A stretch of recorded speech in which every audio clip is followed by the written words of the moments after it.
Судската администрација во Струмица се приклучи кон генералниот штрајк што денеска се организира низ цела држава. Незадоволни од условите за работа, следните 3 дена ќе доаѓаат на работното место, но ќе штрајкуваат. Ќе се судат само итните притворските случаи. Синдикатот на управата на правосудните органи и издруженија, како и издруженијата на судската администрација, бараат измена на законот за судска служба, зголемување на платите на вработените во судската администрација, исплаќање на зголемувањето од 5% на јавната администрација и враќање на работното време од 7:30 до 15:30 часот. Штрајкот на управата на правосудните органи и издруженија и издруженијата на судската администрација ќе трае од 23 до 25 март.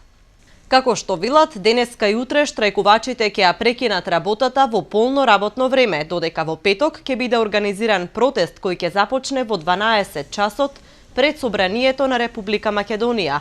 Ќе се одвива и пред Министерството за правда и Министерството за информатичко општество и администрација, а ќе заврши пред владата. Штрајкот е продолжување на предупредувачкиот штрајк од 3 декември минатата година.